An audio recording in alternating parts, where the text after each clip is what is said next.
Assalaamu calaykum. Maanta arrin caadi ah ayay tahay duulimaadka isaga kala gooshay dunida dacaladeeda. Maalin walba wax ka badan 100,000 oo diyaaradood ayaa ka kaca garoomada caalamka. Haddaba mararka qaarkood ayaa shilal yimaadaan inkastoo diyaaraduhu ka ammaan badan yihiin gawaarida iyo tareenadaba. Haddaba intaanan u gelin sheekada diyaaradihii shidaalku iyagoo cirka ku jira ka dhammaaday iyo siday u badbaadeen ayaa waxaan ku hormarayaa macluumaad kooban oo ku saabsan qaabka ay diyaaraduhu u shaqeeyaan.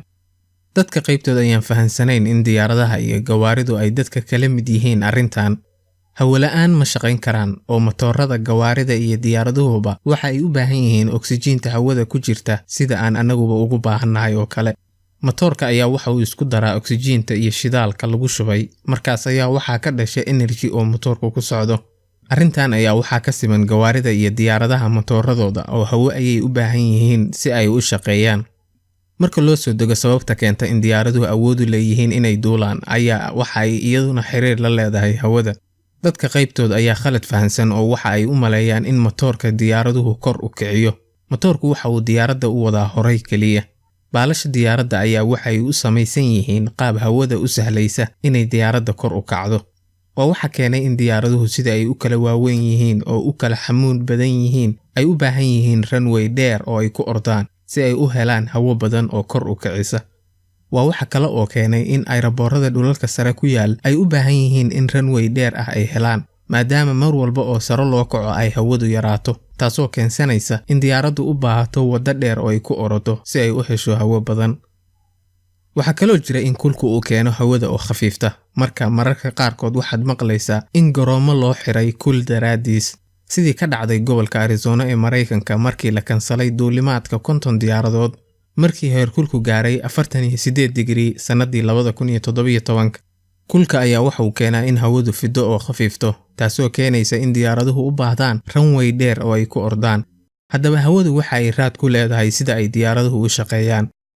Waxaa kaloo jira diyaarado yaryar oo la dhaho gliders oo aan wax matoor ah ku shaqayn oo hawada iyo cimilada kaliya kaashada si ay cirka u heehaabaan. Markaan u soo gudbo sheekada shidaalkii ka dhammaaday diyaaradaha ayaa tan koowaad waxa ay ku dhacday diyaarad ka soo kacday magaalada Toronto, Canada oo u soo socotay Lisbon, Portugal 24kii August 2001. Laakiin markii ay dhexda ku jireen ayaa waxaa pilotkii u soo qormay digniin ah in matoorada midkood uu shidaalku ku yar yahay. Markii ay aeroboorka Toronto ka soo kacayeen ayaa waxa ay hubiyeen shidaalka, iyadoo diyaaraddu wadatay 47 tan oo shidaal ah oo ka badnayd intii loo baahnaa. Marka pilotkii iyo ku-xigeenkiisu waxa ay u maleeyeen in khalad xagga kombiyuutarka ah uu yahay, laakiin sidaas oo tahay shidaal ayaa waxa ay u wareejiyeen dhanka matoorkii cabanayay. Mushkiladda uusan pilotku arkayn ayaa ahayd in diyaaradda dalool uu ku samaysmay, daloolkaas oo keenay in shidaalku ka qubto diyaaradda. Haddaba markii ay digniintu joogsan weyday ayaa waxa ay goosteen inay diyaaradda u weeciyaan jasiirado uu Boortaqiisku ku leeyahay bartamaha badweynta Atlantiga, iyagoo u jihaystay aeroboor ay ciidamada cirka Boortaqiisku halkaa ku lahaayeen.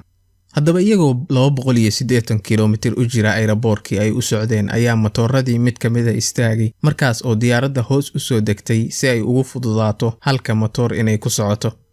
Laakiin 13 daqiiqo kadib matoorkii labaadna waa istaagay iyagoo aeroboorka u jiray 120 kiiloomitir. Taasoo macnaheedu yahay in diyaaradda matoor la'aan ay soconaysay, sidaas ayay diyaaraddu ku weyday korontadii ay u baahnayd. Diyaaraddu markay saan oo kala timaado hal mar dhulka uma soo dhacdo oo waxay u shaqaysaa sidii diyaaradaha gliderska ah ee matoor la'aanta ku shaqeeya. Inkastoo ay adag tahay in diyaaradahan waaweyn sida kuwa yaryarka ah oo kale loo kontaroolo. Nasiib wanaag pilotka ayaa waxa uu khibrad u lahaa sida loo wado diyaaradaha yaryar ee gliderska la dhaho.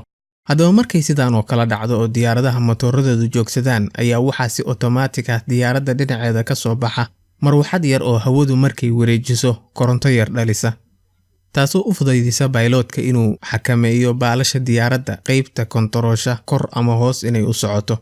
Haddaba markii ay aeroboorka ku soo dhawaadeen ayay ku soo wareegeen si ay hoos ugu soo dhacaan. Markii ay ku degtay runwayga ayay si xoogan diyaaraddu ugu dhacday, markaasna xoogaa kor u booday maadaama ay xawaare saa'id ah ku soconaysay. Laakiin nasiib wanaag diyaaraddaasi cidina kuma dhiman oo waxaa dhaawac fudud ka soo gaaray 12 qof oo 360 qof ee saarnaa diyaaradda waa ay badbaadeen. Diyaaradda labaad oo sidaan ku caanbaxday ayaa waxa ay ahayd Air Canada oo iyadoo dhexda ku jirta shidaalku ka dhammaaday. sanadaas ayaa waxa ay Canada bilowday inay bedesho sida wax loo xisaabiyo oo ay ka tagto in gallon wax lagu xisaabiyo oo bedelkeeda la qaato litirka sida caalamka badankiis ku shaqaynayay. haddaba nidaam kala wareejintaas isfahan waa uu keenay ayaa dhaliyay in shidaalkii ay diyaaraddu u baahnayd mid ka yar in lagu shubo iyadoo oo dhexda ku jirtana ka dhamaaday. haddaba bayloodka ku-xigeenkiisa oo askari ciidamada cirka ahaan jiray ayaa aeroboor uu ku shaqayn jiray u tilmaamay inay diyaaradda ku dejiyaan maadaama ay aeroboorada kale ka fogaayeen, laakiin wuxuusan ogeyn in meesha loo bedelay xarun ay gawaaridu ku tartamaan, runwayga bartamihiisana biro lagu xiray. laakiin markii ay diyaaraddu soo degtay ayaa birahaasi u sahleen inay diyaaradda waqti yar ku istaagto. inkastoo khasaaro badan diyaaradda soo gaaray, laakiin dadkii ku dhex jiray ayaa kulligood badbaadeen oo qayb yar oo ka mid ah kaliya dhaawacyo fudud soo gaareen.